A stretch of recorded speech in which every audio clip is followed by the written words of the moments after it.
అలనాడు బ్రహ్మ మానవుల తలరాతలు రాయటంలో కాస్త అలసిపోయి తలనొప్పితో ఉంటే పాలకడల నుండి పాలను, శివుని తలపై గంగమ్మనడిగి నీళ్లను, మన్మధుని చెరుకు విల్లు నుండి చక్కెరను, ఊటి ఉద్యానవనం నుండి తెయాకును తెప్పించి అన్నిటినీ కలిపి అగ్ని సాక్షిగా కాచి వడబోసి ఇచ్చిందో చక్కని చిక్కని టీ. అంత మహత్తున ఈ టీకి మరో పేరే బీబా టీ మెరాభాయ్.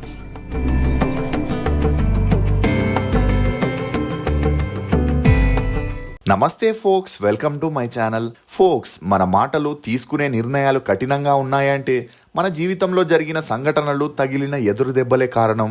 అసలు నేను ఈ మాట చెప్పడానికి గల కారణం బెంగళూరులోని ఒక పీజీలో జరిగిన ఘటనే. రోజు రోజుకి ఆడవారికి ఎక్కడా రక్షణ లేకుండా పోతుంది. ప్రేమించకపోయినా, అమ్మాయి అందంగా ఉన్నా లేకున్నా, మంచి జాబ్ చేస్తున్నా కొంతమంది కామాంధులు సహించక వారి జీవితాలని నరకం చేస్తున్నారు. కానీ బెంగళూరులో ఒక పీజీలో జరిగిన ఈ ఘటన గురించి తెలుసుకుంటే ఇప్పుడు ఇలా కూడా అమ్మాయిల్ని బలి చేస్తున్నారా అని ఎవరికైనా ఆశ్చర్యం కలగక మానదు. కృతి కుమారి, ఈమె బీహార్లోని పాట్నాలో ఒక మధ్యతరగతి కుటుంబంలో జన్మించింది. తన బీటెక్ని పాట్నాలో పూర్తి చేసి ఉద్యోగరీత్యా బెంగళూరులోని కోర్మంగలాకి వచ్చి ఒక ప్రైవేట్ కంపెనీలో జాబ్లో జాయిన్ అయింది. ఇక ఆఫీస్కి దగ్గరలో భార్గవి స్టేయింగ్ హోమ్స్ అనే పీజీ హాస్టల్ ఉండడంతో అందులోనే ఈమె స్టే చేసేది. ఇక ఈమె ఉంటున్న పీజీకి ఎలాంటి వార్డెన్ కానీ వాచ్మెన్ కానీ లేకపోవడం గమనార్హం. ఇక కృతి కుమారి ఉంటున్న రూమ్లో ముంబైకి చెందిన రూపాలి అనే అమ్మాయి కూడా ఉండేది. అలా ఈమె కూడా కుటుంబ ఆర్థిక పరిస్థితుల వల్ల ముంబై నుండి బెంగళూరుకి వచ్చి ఒక రిసెప్షనిస్ట్గా పనిచేస్తుండేది. ఇక అలా వీరిద్దరిది ఒకే రూమ్ అవ్వడంతో ఇద్దరి మధ్య మంచి స్నేహం పెరిగింది.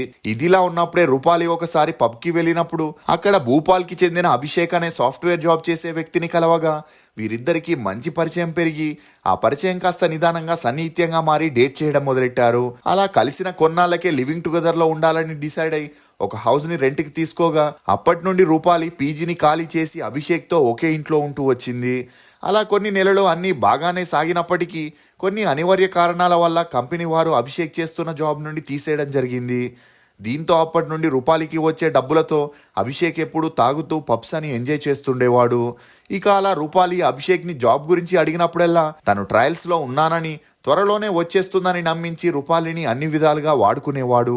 ఇక అలా ఒకసారి అభిషేక్ రూపాలి దగ్గర కొంత డబ్బు అడగగా ఆమె ఇవ్వకపోవడంతో రక్తం వచ్చేలా కొట్టి తన దగ్గర ఉన్న డబ్బుని లాక్కోవడం జరిగింది.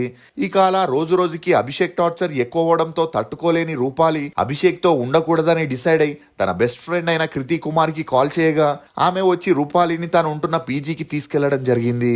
ఇక రూపాలి తనకి చెప్పకుండా ఇంట్లో నుండి వెళ్లిపోవడంతో అభిషేక్కి కోపం వచ్చి రూపాలి పీజీకి వెళ్లి గొడవ చేయడం మొదలెట్టాడు. ఇక ఆ గొడవ మధ్యలో కృతి కుమారి ఇన్వాల్వ్ అయి నచ్చజెప్పడంతో రూపాలి పీజీలో ఉండేందుకు అభిషేక్ ఒప్పుకోవడం జరిగింది. ఇక అలా రోజులు గడుస్తున్న కొద్దీ అభిషేక్ ఒకవైపు రూపాలితో రిలేషన్లో ఉంటూనే మరోవైపు వేరే అమ్మాయిలతోనూ క్లోజ్గా ఉండేవాడు. ఇది తెలియని రూపాలి అభిషేక్తో గొడవ పడడం నచ్చక తను అడిగినప్పుడల్లా డబ్బుల్ని ఇస్తుండేది. ఇక అలా ఈమె సంపాదించిన డబ్బంతా అభిషేక్కే ఇవ్వడంతో ఒకానొక సమయంలో తన తల్లిదండ్రులకి కూడా పంపేది కాదు.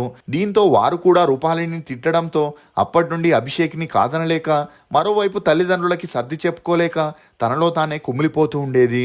ఇక ఈ పరిస్థితిని చూసిన కృతి కుమారి రూపాలితో మాట్లాడుతూ, నువ్వెందుకు అభిషేక్ని భరిస్తున్నావు? వాడు నిన్ను అన్ని విధాలుగా వాడుకుంటున్నాడు, నీ డబ్బుతో ఎంజాయ్ చేస్తున్నాడు, అలాంటి వాడు నీకు సెట్ అవ్వడు, వాడితో బ్రేకప్ చేసుకో, హ్యాపీగా లైఫ్ని లీడ్ చేయమని చెప్పడంతో అప్పటి నుండి రూపాలి అభిషేక్ ఫోన్ చేస్తే తీయడం మానేసింది. దీంతో అభిషేక్కి కోపం వచ్చి నేరుగా పీజీకి వెళ్ళి రూపాలిని కొట్టి తిట్టి మరోసారి తన ఫోన్ తీయకపోతే చంపేస్తానని బెదిరించడంతో రూపాలికి ఏం చేయాలో తెలియని పరిస్థితుల్లో ఉండేది. ఇక అదే సమయంలో కృతి కుమారి రూపాలితో తనకి తెలిసిన ఒక పీజీ ఉందని, నువ్వు అక్కడికి వెళితే అభిషేక్ నిన్ను కనిపెట్టలేడని, అలా కొద్ది రోజుల తర్వాత తను నిన్ను మర్చిపోతాడని, దీంతో అతని టార్చర్ కూడా తప్పుతుందని చెప్పడంతో అందుకు రూపాలి ఒప్పుకొని వేరే పీజీకి షిఫ్ట్ అయింది. ఇక అప్పటి నుండి అభిషేక్ తరచూ పీజీ దగ్గరికి వెళ్ళి కృతి కుమారితో రూపాలి గురించి అడుగుతూ గొడవ చేసేవాడు. కానీ కృతి కుమారి మాత్రం రూపాలి ఎక్కడికి వెళ్ళిందో తనకి తెలియదని చెప్పడంతో అభిషేక్కి కృతి కుమారికి మధ్య తరచూ గొడవ జరుగుతుండేది. ఇదిలా ఉన్నప్పుడే పీజీలో ఉన్న ఒకరు అభిషేక్తో మాట్లాడుతూ రూపాలి ఎక్కడుందో కృతి కుమారికి తెలుసని, ఆమె వల్లే రూపాలి మరో పీజీకి మారిందని చెప్పడంతో ఆక్రోశానికి గురైన అభిషేక్ ఈ విషయంపై కృతి కుమారికి కాల్ చేయగా ఆమె ఇతని ఫోన్ని తీయలేదు. అలా తరచూ కాల్ చేయడంతో అభిషేక్ నెంబర్ని కృతి కుమారి బ్లాక్ చేసింది. ఇక ఆర్థికంగా చాలా సమస్యల్ని ఫేస్ చేస్తున్న అభిషేక్ రూపాలి దూరం అవ్వడం వల్లే తనకి ఇలాంటి పరిస్థితి వచ్చిందని తను దూరం అవడానికి కృతి కుమారియే కారణమని ఆమె మీద పగ పెంచుకున్నాడు. అలా ఆఖరిసారి రూపాలి గురించి కృతి కుమారిని అడగాలని, ఒకవేళ చెప్పకపోతే హతమార్చాలని ఒక పాలిన్ కవర్లో కొన్ని ఆయుధాలని కూడా తీసుకొని అర్ధరాత్రి 11 గంటలకి భార్గవి పీజీకి వెళ్ళడం జరిగింది. ఇక అలా ధైర్యంగా అభిషేక్ 3వ అంతస్తులో ఉన్న కృతి కుమారి ఉంటున్న గది దగ్గరికి వెళ్లి డోర్ కొట్టగా డోర్ తీసిన కృతి అభిషేక్ ని చూడగానే ఒక్కసారిగా షాక్ కి గురైంది.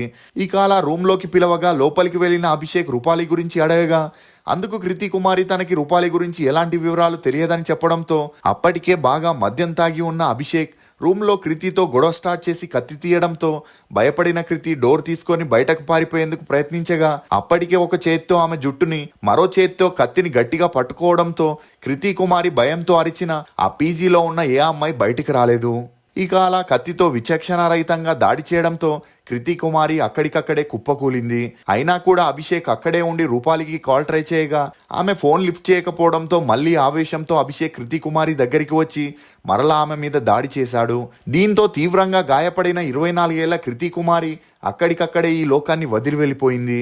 ఇక ఈ ఇన్సిడెంట్ కి సంబంధించిన అన్ని దృశ్యాలు పీజీలో ఉన్న సీసీటీవీ కెమెరాలో రికార్డ్ అవ్వగా ఈ సమాచారాన్ని అందుకున్న కోర్మంగల్ పోలీసులు ఘటనా స్థలానికి వచ్చి పరిశీలించడం జరిగింది. అలా ఆ తర్వాత సీసీటీవీ చెక్ చేసి దాని ఆధారంగా నిందితుడి కోసం గాలింపులు మొదలుపెట్టారు.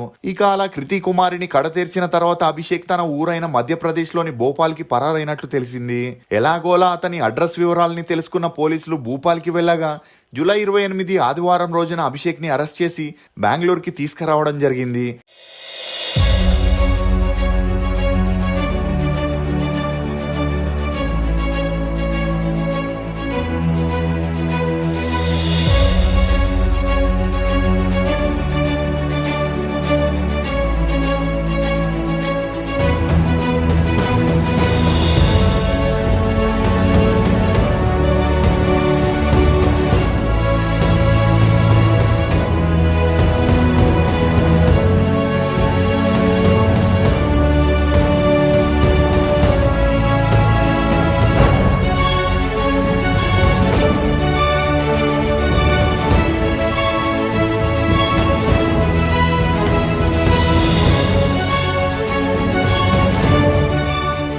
ఏదేమైనా ఇద్దరు ప్రేమికుల గొడవలో ఒక అమ్మాయికురాలు బలి అవ్వడం చాలా విషాదకరం అనే చెప్పొచ్చు.